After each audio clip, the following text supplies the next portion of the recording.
Then from Gurunagar Yoga Committee.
सबसे पहले तो मैं बहुत बहुत धन्यवाद और आभार प्रकट करता हूँ सभी योग संगठनों का, और विशेष रूप से योगाचार्य सुभाषीष जी का, शांतनु जी का, उनकी पूरी टीम का, जिन्होंने आप लोगों ने मुझे आज यहाँ पर निमंत्रण दिया, मुझे सम्मान दिया।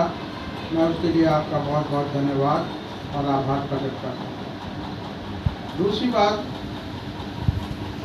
एक बहुत महत्वपूर्ण चीज़ जो मैंने अपने जीवन में सीखी, मेरा जो जीवन काल रहा वो एक यौगिक परिवार में जन्म हुआ। पूज्य पिताश्री और मेरे योग गुरु योगीराज ध्यानराज जी महाराज स्वामी धीरेन्द्र ब्रह्मचारी के निकटतम सहयोगी रहे, और उन दोनों ने मिलकर इस देश के लिए बहुत बड़ा एक काम किया। सौभाग्य मिला एमए करने के बाद, उसके बाद में डॉक्टरेट करने के बाद, पीएचडी करने के बाद मैं पहला एक ऐसा सौभाग्यशाली बना जिसको भारत के किसी रिनाउंड मेडिकल इंस्टीट्यूट के अंदर रिसर्च ऑफिसर योग का ये मुझे जिम्मेवारी दी। 1978 में मैं एम्स से जुड़ा, 79। उसके बाद में 1980 में जीबी पंत हॉस्पिटल, दिल्ली में बहुत बड़ा हॉस्पिटल है, आप सब शायद नाम सुने होंगे। वहाँ पे केवल 4 विभाग हैं, स्पेशलाइज्ड हॉस्पिटल है, वीवीआईपी हॉस्पिटल माना जाता है। कार्डियोलॉजी, न्यूरोलॉजी, गैस्ट्रोएंटरोलॉजी और साइकेट्री। तो मुझे गैस्ट्रोएंटरोलॉजी विभाग में प्रोफेसर चटानी जो हमारे डायरेक्टर थे, उनके सानिध्य में काम करने का मौका मिला, और उन्होंने मुझे ये अवसर प्रदान किया कि योगा थेरेपी, योग के द्वारा किस तरह से हम विभिन्न बीमारियों पर पेट की काम कर सकते हैं, उस पर हम लोग काम करें। 3-4 मेजर प्रोजेक्ट थे, एक डॉक्टर चटानी के अंडर में, एक डॉक्टर सरीन के अंदर में, आप सब जानते हैं प्रोफेसर सरीन भारत के माने हुए लिवर स्पेशलिस्ट। हमारी यौगिक जीवन शैली हमारी इम्यूनिटी को पूरी तरह से दुरुस्त रखती है। इस पर हमने बहुत काम किया है। ग्लोबल अलायंस की एक हमारी रिसर्च यूनिट, उस पर हम लोग काम किए हैं, और मैं तो इसके दौरान हमने बहुत सारी कार्यशालाएँ आयोजित की। 21 जून के इस संबंध में 1 महीने तक हमारी कार्यशालाएँ चली। बड़े बड़े विशेषज्ञों को हमने बुलाया, डॉक्टर्स को, मेडिकल साइंटिस्ट को, आयुर्वेदा एक्सपर्ट्स को, नेचुरोपैथ्स को, सारे विधाओं के एक्सपर्ट, और सब ने ये माना कि योग से बढ़िया कोई विद्या नहीं। फिर एक वर्ष मुझे एम्स में भी काम करने का मौका मिल गया। वहाँ पर प्रोफेसर P.K. दवे, जो बहुत ही रिनाउंड डायरेक्टर के साथ साथ ऑर्थोपेडिक सर्जन थे, तो उनके साथ मुझे स्पाइनल डिसऑर्डर्स पर कुछ काम करने का मौका मिला। और आपको बताते हुए, शेयर करते हुए बड़ी खुशी है, यदि कमर के अंदर कोई इंजरी हो जाए या कोई इस तरह का विकार आ जाए जो कि हमारी स्पाइन से संबंधित है, चाहे वो सर्वाइकल रीजन में है, चाहे वो लंबर रीजन में है, नीचे जिसको हम डिस्क बोल देते हैं, स्लिप डिस्क बोल देते हैं, लंबर स्पॉन्डिलाइटिस बोल देते हैं, ऊपर में सर्वाइकल स्पॉन्डिलाइटिस बोल देते हैं, इस तरह की बीमारी, पोस्चुरल डिफॉर्मिटीज़ हैं, हंच बैक है, राउंडेड शोल्डर है, फ्रोजन शोल्डर है, इस तरह की जितनी बीमारियां हैं उन सब के लिए कोई दवा अभी तक दुनिया में नहीं बनी है। केवल और केवल योग और योग चिकित्सा ही एकमात्र इलाज है। ये मैं नहीं कहता, ये आज के वैज्ञानिक हैं। और जो फिजियोथेरेपी हमारी जो मॉडर्न साइंस है, वो योग चिकित्सा का एक महत्वपूर्ण अंग है। हमारे कई शिष्य और स्टूडेंट जो फिजियोथेरेपिस्ट हैं, अलग अलग जगह पर काम कर रहे हैं फिजियोथेरेपिस्ट के रूप में, मैंने उनको एक ही बात कही कि फिजियोथेरेपी के साथ अगर योग को जोड़ दोगे तो आप एक आदर्श फिजियोथेरेपिस्ट बन जाओगे। आयुर्वेद के साथ यदि योग को जोड़ दोगे, योग तो आयुर्वेद से ही निकला है, लेकिन यदि दोनों को कंबाइन कर देंगे तो आप एक आदर्श डॉक्टर बन जाओगे। योग आयुर्वेद के साथ अगर नेचुरोपैथी को जोड़ दोगे तो आप एक सुपर डॉक्टर बन जाओगे। और आज का जो ज़माना है वो केवल एक पैथी पे चलने वाला नहीं है। हमको एक होलिस्टिक अप्रोच के साथ, एज ए रिसर्चर मैं ये बात कर रहा हूँ, होलिस्टिक अप्रोच के साथ जब तक हम मिलकर काम नहीं करेंगे, एक दूसरे को गालियाँ देने से काम नहीं होता है। ये कोई अच्छी बात नहीं, हम डॉक्टर्स को गालियाँ देते हैं, डॉक्टर्स हमको कहते हैं, वो कहते हैं योग वाले कुछ नहीं जानते, योग वाले कहते हैं मेडिकल वाले कुछ नहीं जानते, मेडिकल वाले कहते हैं आयुर्वेद वाले कुछ नहीं जानते।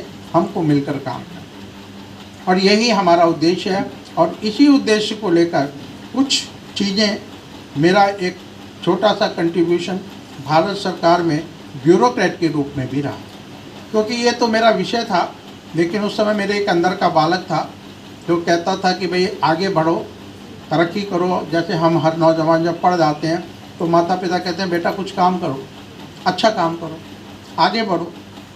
अपना अपना हम व्यवसाय चुनते। मैं सोचता हूँ मैं टीचर बन जाऊँ, आप सोचते हैं मैं डॉक्टर बन जाऊँ, कोई सोचता है मैं IAS बन जाऊँ, कोई सोचता है मैं प्रोफेसर बन जाऊँ, कोई सोचता है भाई मुझे कुछ नहीं करना, पढ़ा लिखा नहीं हूँ, अपना कोई बिजनेस धंधा शुरू कर लूँ।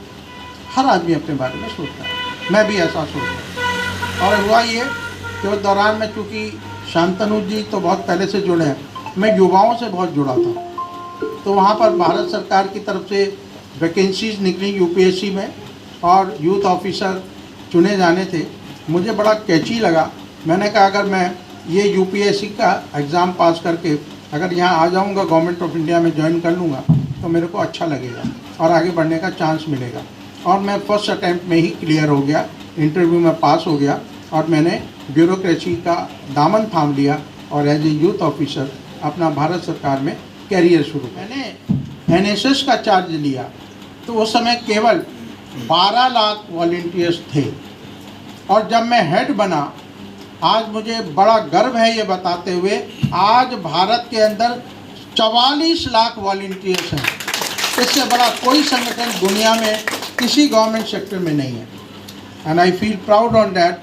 This is my little contribution to the nation, that it has been spread over in more than 300 universities, 28,000 institutions of higher learning, including medical colleges, IITs, science colleges, arts colleges, commerce colleges, professional colleges.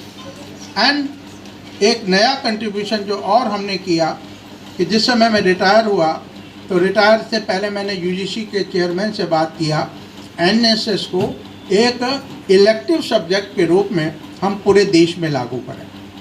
और जो उस समय के chairman साहब थे, बहुत अच्छे मित्र भी थे, और उनको ये बड़ा अच्छा लगा, और उन्होंने एक वर्किंग ग्रुप बनाया जिसका मैं भी एक सदस्य था और हमारे बहुत ही वरिष्ठ IAS अधिकारी श्री R.K. मिश्रा, जो कि कॉमनवेल्थ यूथ प्रोग्राम के डायरेक्टर जनरल रहे, भारत के पहले इंडियन थे, चंडीगढ़ में TYP एशिया सेंटर में, उनके चेयरमैनशिप में कमेटी गठित हुई और कमेटी ने एक सिलेबस तैयार किया। उसके अंदर मैंने एक रिकमेंडेशन दी कि योग एक कंपलसरी सब्जेक्ट के रूप में होना चाहिए और उसके अंदर एक yoga has been made and compulsory subject, उसका सारा सिलेबस हमने तैयार किया।